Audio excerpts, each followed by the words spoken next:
Of Bangladesh বইয়ের মোড়ক উন্মোচন অনুষ্ঠান। এতে অংশ নিয়ে বক্তারা তারেক রহমানের রাজনৈতিক প্রজ্ঞা, গণতন্ত্র ও সার্বভৌমত্ব রক্ষায় তার অবদানের কথা তুলে ধরেন। দল এবং আমাদের প্রিয় দেশের জন্য তার যে অসংখ্য ত্যাগ, সেটি স্বীকৃতি না দিলে গুরুতর অবিচার করা হবে ওনার প্রতি। কিভাবে মানবাধিকার লঙ্ঘন এবং বাক স্বাধীনতা হরণের শিকার হয়েছেন আমাদের এই নেতা এবং তার সমগ্র পরিবার। আমরা হিউম্যান রাইটস ভায়োলেশনসের কথা বলি, সারা বাংলাদেশে যে রাইটস ভায়োলেশনস হয়েছে তার একটা বড় প্রতিবিম্ব আমাদের নেতা জনাব তারেক রহমান। প্রধান অতিথির বক্তব্যে বিএনপির মহাসচিব মির্জা ফখরুল ইসলাম আলমগীর অভিযোগ করেন, জাতীয়তাবাদী শক্তিকে ধ্বংস করার জন্য চলছে নানা চক্রান্ত। এখন একটা কিন্তু মারাত্মক রকমের একটা বড় রকমের আক্রমণের শিকার আমরা হয়েছি। সাইবার অ্যাটাক হয়েছে আমাদের উপরে, চতুর্দিক থেকে একটা পরিকল্পিতভাবে বিএনপিকে হেয় প্রতিপন্ন করবার জন্যে, বিএনপিকে উড়িয়ে দেওয়ার জন্য, এবং সবচেয়ে মারাত্মক যেটা, ফর দ্য ফার্স্ট টাইম এবার আমাদের নেতা তারেক সাহেবের উপরে আক্রমণ হয়েছে। বিএনপিকে নিয়ে সোশ্যাল মিডিয়ায় নানা প্রোপাগান্ডা ছড়ানো হচ্ছে, চলছে সাইবার অ্যাটাক। এই প্ল্যাটফর্মে জাতীয়তাবাদী অ্যাক্টিভিস্টদের আরও সোচ্চার হওয়ার আহ্বান জানান মির্জা ফখরুল। আমাদেরকে সোশ্যাল মিডিয়া প্রচণ্ডভাবে প্রভাবিত করছে। আমাদের মোহাম্মদ সাকিব, দেশ টিভি, ঢাকা। নির্বাচন কমিশনের প্রতীকের তালিকা থেকে নৌকা বাদ দেওয়ার দাবি জানিয়েছেন জাতীয় নাগরিক পার্টি এনসিপির নেতারা। রোববার রাজধানীর আগারগাঁও নির্বাচন ভবনে সিসির সঙ্গে বৈঠক শেষে সাংবাদিকদের এসব কথা বলেন তারা। একই সঙ্গে এনসিপিকে শাপলা প্রতীক দেয়া না হলে রাজনৈতিক লড়াইয়ের ঘোষণা দেন তারা। শাপলা প্রতীক ছাড়া কোনো অপশন নেই বলেও জানান নেতারা। শিউলি রায়ের রিপোর্ট। রাজধানী আগারগাঁয়ে নির্বাচন কমিশন সচিবালয়ে প্রধান নির্বাচন কমিশনার এএমএম নাসরুদ্দিনের সঙ্গে প্রায় 2 ঘণ্টা বৈঠক করেন জাতীয় নাগরিক পার্টি এনসিপির নেতা নাসরুদ্দিন পাটোয়ারি, সার্জিস আলম, হাসনাত আব্দুল সহ 5 সদস্যের প্রতিনিধি দল। বৈঠক শেষে সাংবাদিকদের সঙ্গে কথা বলেন এনসিপির যুগ্ম সদস্য সচিব অ্যাডভোকেট জহিরুল ইসলাম। তিনি বলেন, আওয়ামী লীগের নিবন্ধন স্থগিত থাকায় দলটির প্রতীক নৌকার তালিকা থেকে বাতিলের সুপারিশ করেছেন তারা। তাদের স্থগিত থাকা অবস্থায়ও তাদের যে প্রতীক ছিল নৌকা, সে নৌকাকে কিন্তু এখনও তালিকা থেকে বাদ দেওয়া হয়নি। তো আমরা এই বিষয়টি কমিশনের নজরে এনেছি যে আইনগতভাবে আপনারা নৌকাকে এই যে তালিকা, এই তালিকার ভিতরে রাখতে পারেন না যতক্ষণ না এটি সরকার তাদের এই আওয়ামী লীগের উপরে যে সাময়িক নিষেধাজ্ঞা আছে সেটি তুলে নেয়, অথবা আদালতের মাধ্যমে অন্য কোনো নির্দেশনা আছে। তিনি আরো বলেন, নতুন করে শাপলা প্রতীক চেয়ে আবেদন করেছে এনসিপি। এই প্রতীক পেতে আইনি কোনো বাধা নেই। আইনগত এটার কোনো বাধা শাপলাকে নির্বাচনী প্রতীক হিসাবে রাখার ক্ষেত্রে নাই। সেক্ষেত্রে আমরা নতুন একটি দরখাস্ত আজকে নির্বাচন কমিশনে জমা দিয়েছি যে শাপলাকে আগে এই প্রতীক হিসাবে তালিকায় অন্তর্ভুক্ত করা এবং জাতীয় নাগরিক পার্টি যদি নিবন্ধনের শর্ত পূরণ করতে পারে তখন যেন আমাদেরকে এটি বরাদ্দ দেওয়া হয়। এই সময় ইসি দলীয় মুখপাত্র হিসেবে কাজ করছে বলে অভিযোগ করেন নাসরুদ্দিন পাটোয়ারি। এছাড়াও তিনি বলেন, শাপলা প্রতীক পেতে বাধা দিলে রাজনৈতিকভাবে তা মোকাবেলা করা হবে। আমরা তো নির্বাচনের আগে ইসি পুনর্গঠন করতে হবে, এটা স্ট্রেইট ফরওয়ার্ড, কোনো ব্যক্তি আকারে নয়। কিন্তু ইসি পুনর্গঠন করবে অনেকে তাদের ব্যক্তি জায়গা থেকে একটা দলীয় মুখপাত্র হিসাবে কাজ করছেন। আমাদের শাপলার কোনো বিকল্প অপশন নাই, কারণ লিগ্যাল ওয়েতে আমরা দেখেছি আইনগতভাবে শাপলা পেতে আমাদের কোনো বাধা নেই। যদি বাধা দেওয়া হয় সেটা আমরা রাজনৈতিকভাবে লড়াই করব। গেল 22 জুন এনসিপির দলীয় নিবন্ধনে আবেদনের নিজেদের প্রতীক হিসেবে পছন্দের শীর্ষের তালিকায় রাখে শাপলাকে। তার আগে মাহমুদুর রহমানের নেতৃত্বে নাগরিক ঐক্যেরও একই প্রতীক চায়। দুটি দলই শাপলার প্রতীক নিয়ে একাধিকবার বৈঠক করে ইসির সঙ্গে। শিউলি রায়, দেশ টিভি, ঢাকা। আওয়ামী লীগের নিবন্ধন স্থগিত ও রাজনৈতিক কর্মকাণ্ড নিষিদ্ধ হলেও নির্বাচন কমিশনে নির্বাচনী প্রতীকের তফসিলে নৌকা প্রতীক আপাতত থাকবে বলে জানান নির্বাচন কমিশনার আব্দুর রহমানুল মাসউদ। একই সঙ্গে এখনই শাপলা অন্তর্ভুক্ত হচ্ছে না বলেও জানান তিনি। রোববার সাংবাদিকদের প্রশ্নের জবাবে এ কথা জানান তিনি। বলেন, আওয়ামী লীগের নিবন্ধন স্থগিত ও রাজনৈতিক কর্মকাণ্ড নিষিদ্ধ হলেও নির্বাচনী প্রতীকের তফসিলে নৌকা প্রতীক আপাতত থাকবে। এই প্রতীকগুলো ইসির সংরক্ষিত। এখন কোনো দলকে নিয়ে চূড়ান্ত সিদ্ধান্ত না হলে প্রতীক বাদ দেওয়ার সুযোগ নেই। অন্যদিকে এনসিপির শাপলা প্রতীক প্রসঙ্গে তিনি বলেন, যে কোনো দল যে কোনো প্রতীক চাইতে পারে, তবে যেহেতু নির্বাচন কমিশনের তফসিলে এই প্রতীক নেই, সেহেতু শাপলা এখনো অন্তর্ভুক্ত হচ্ছে না।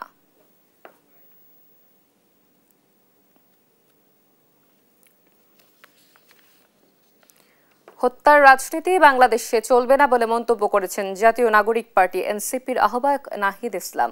রোববার পিরোজপুর ও ঝালকাঠিতে পদযাত্রার পথসভায় এ মন্তব্য করেন তিনি। এ সময় দলটির সদস্য সচিব আখতার হোসেন বলেছেন, এনসিপি নির্বাচন সংস্কার ও আওয়ামী লীগের বিচার চায়, আর একটি দল শুধু নির্বাচন চায়। প্রতিনিধিদের পাঠানো তথ্য ছবিতে তারেক মাহমুদ সুজনের প্রতিবেদন। দেশ গড়তে জুলাই পদযাত্রার 13তম দিন। পিরোজপুর কর্মসূচি শেষে রোববার বিকেলে ঝালকাঠি পৌঁছায় জাতীয় নাগরিক পার্টির কেন্দ্রীয় নেতারা।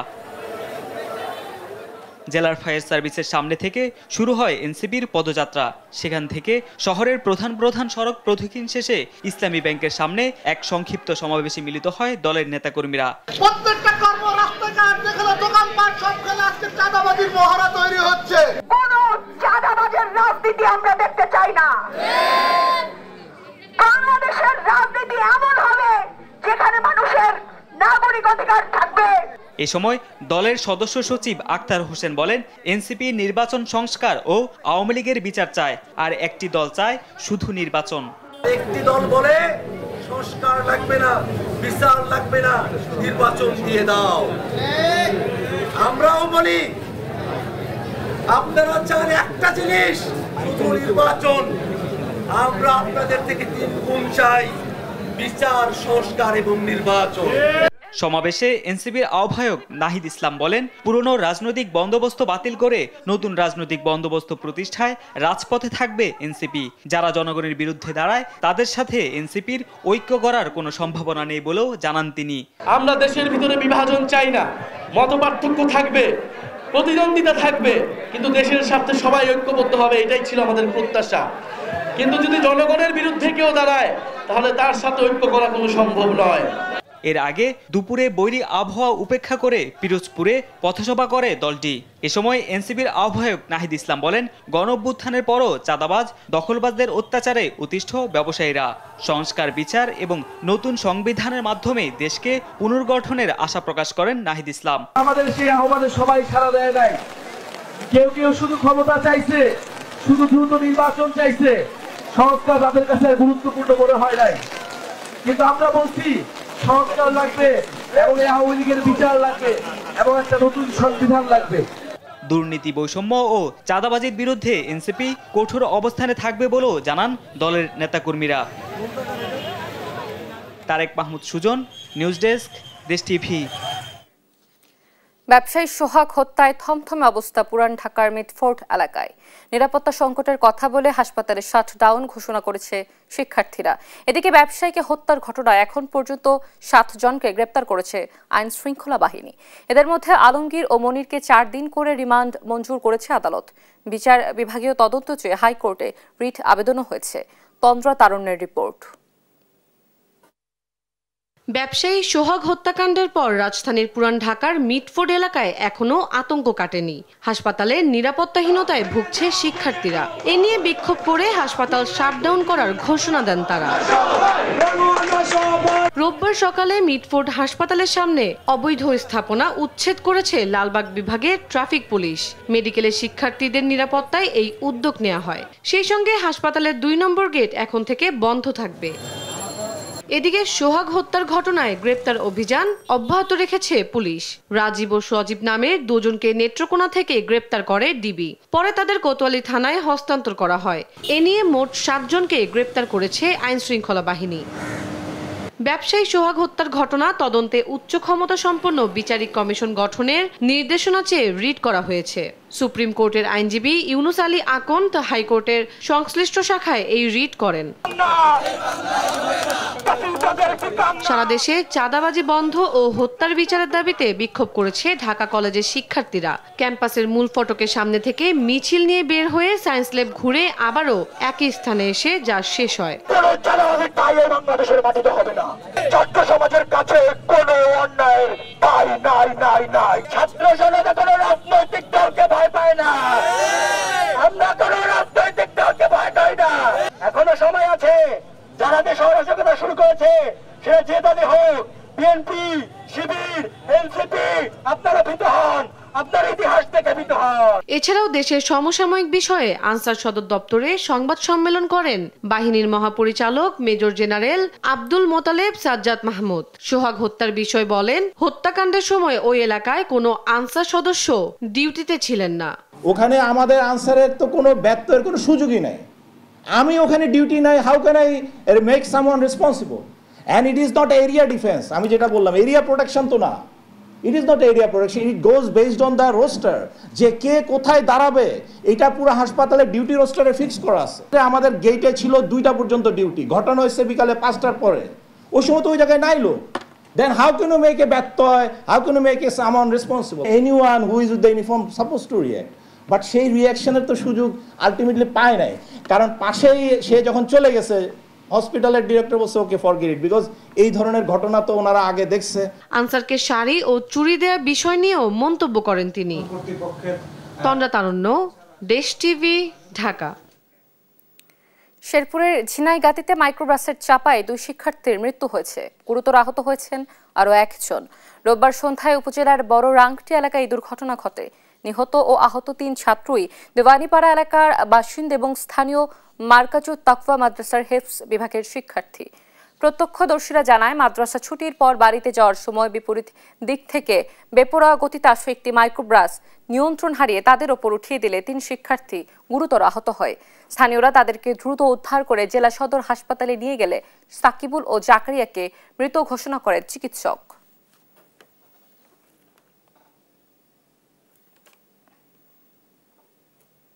কুষ্টিয়ায় কোনোভাবেই নিয়ন্ত্রণ করা যাচ্ছে না চালের বাজার। ব্যবসায়ীদের চালবাজিতে অতিষ্ঠ সাধারণ ভোক্তারা, অসহায় প্রশাসন।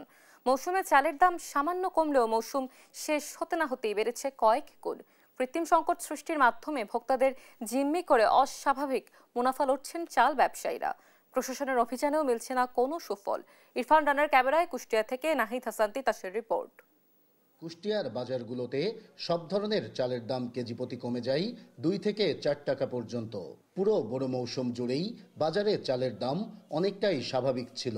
তবে মৌসুম শেষ হতে না হতেই মিল মালিকদের চালবাজিতে চালের দাম কেজি প্রতি বেড়ে যায় 3 থেকে 7 টাকা পর্যন্ত। চালের বাজার নিয়ন্ত্রণে প্রশাসন অভিযান চালালেও তাতে সুফল মিলছে না। এদিকে খুচরা বিক্রেতারা বলছেন, নতুন ধানের মৌসুম না আসা পর্যন্ত কমবে না চালের দাম। 4 টাকা পর্যন্ত এই 2 মাসে কেজিতে বাড়ছে। আমদানি বা মৌসুম না আসা পর্যন্ত হয়তো বা এরকমই থাকবে। কৃষকদের ঘরের থেকে যখন ধান মিল গেটে চলে আসে, তখন ধানের দাম যখন চাউলের দাম বেড়ে যায়, সেক্ষেত্রে আমরা মনে করব যে আসলে মিলাররাই এটা করে, মিলারদেরই কারসাজি। এটা মিল গেট থেকে দাম বাড়ে, চাউল মিল গেট থেকে কেজিতে 4 টাকা 5 টাকা বাড়ছে। ঈদের পরে বাড়ছে, ঈদের আগে কমই ছিল। 1 মাসের ব্যবধানে কুষ্টিয়ার বাজারে সব ধরনের চালের দাম কেজিতে বেড়েছে 3 থেকে 7 টাকা পর্যন্ত। সরু মিনিকেট চাল বাজারে বিক্রি হচ্ছে 78 থেকে 80 টাকা কেজি দরে। কাজললতা চাল 68 থেকে 70 টাকা, আর মোটা আটার চাল বাজারে বিক্রি হচ্ছে 58 থেকে 60 টাকা কেজি দরে। চালের এমন অস্বাভাবিক দাম বৃদ্ধিতে ক্ষুব্ধ সাধারণ ভোক্তারা, দুষছেন মিল মালিকদের সিন্ডিকেটকে।